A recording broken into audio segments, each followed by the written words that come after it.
त्यस्तो लाग्छ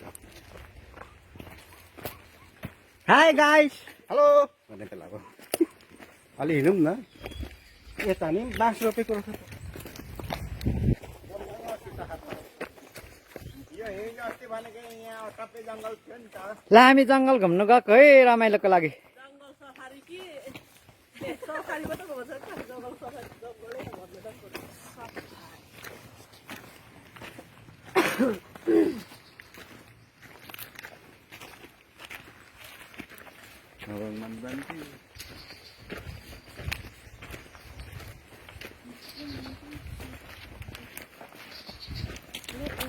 Sambudana, they are for a Sambudana, Sumabalche, Monorum, Udemamutini, ल के बार भेला को मदाउरो Usurpa, ए कहाँले हराएको Tala, Narco Garma Motorum, mobile, सबै टिपेर लगेको कहाँ कहाँको मान्छे आएको थियो र खोइ सिकरबारी कटर बटेको तर हामी त चोर त होइन लेकिन त्यो कसले लग्यो म त यो अहिले भेटेको नि यो मोबाइल त जान्दिनँ यो कोदालो पछि मलाई मात्रै खेतमा लागि नौटङ्की नै हो होइन तिमीले पाउ कहीँ मतलब लोरान त त्यो हापै लोन त हारा पसाकी गोर्खे पासे त्यही खालौ को हो र ओ दादी ओदा मेरो छ असेर ओ दा लोन त हारा उ दो त उम्रो पनि खोलो ओला धाना यात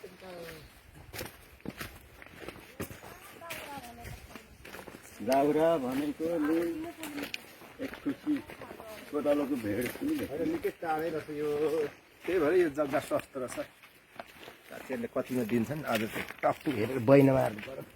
होलसेलमा लगिजाऊ न त उठाएर आज उठाएर उठाले भाइ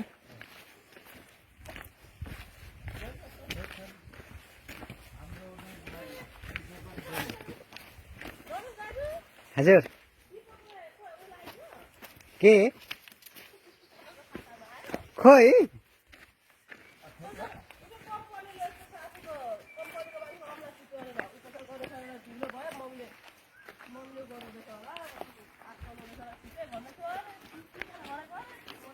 छिटो आला छिटो भन्देऊ न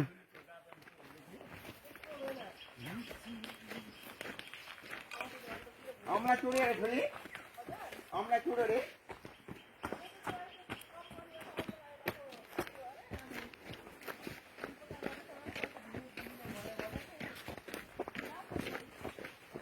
गोर्खेमा त जानु भएन कि क्या आउँदैछन् सुभाषसँग सुभाषको ट्युन पाक्दैछ अरे अनि पर्खिरहेको छ र खाएर आउने रे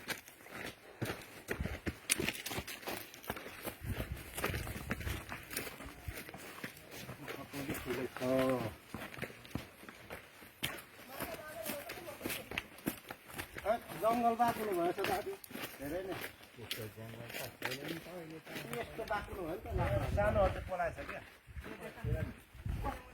त्यस्तो त छेक्न पो थियो त अनि यस्तो बाक्लो भएछ होइन हलेस हान्नको कहिले पो त्यही अहिले अस्ति होला त मलाई ए अयो हो नि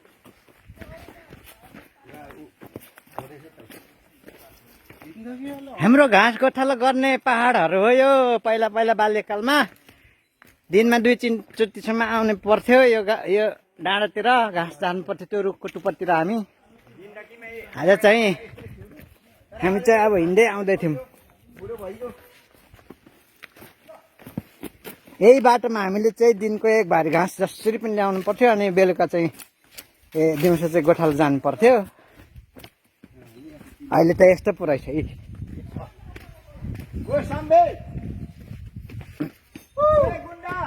गोठालेहरू पनि रहेछन् यही खोलामा हेलो हेलो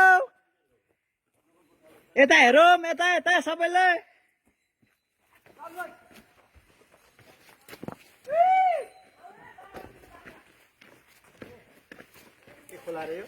फलेचा खोला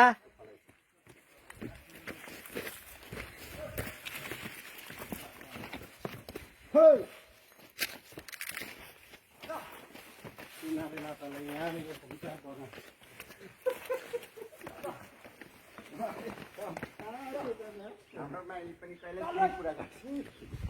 सिलाइदिएको अरे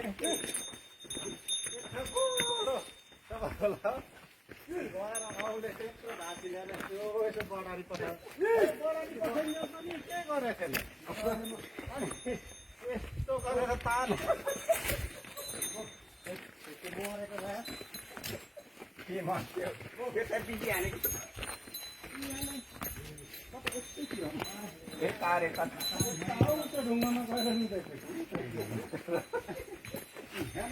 ओ साम्बे ओ डाका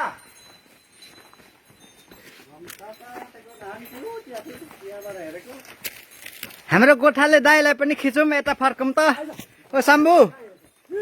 ओ शम्भु यता हेर म भाइरल बनाइदिन्छु तिमीलाई अनि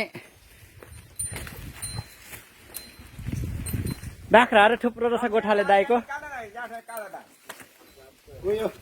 ए ढुङ्गामा बसेर रोको कुन ढुङ्गामा को हो यो ढुङ्गामा यसमा हामी कहाँ हो त्यहाँ थियो त्यहाँबाट छ भनेको मेरो भाउजूलाई बोलाइदिन्छु भन्दै मेरो भाउजू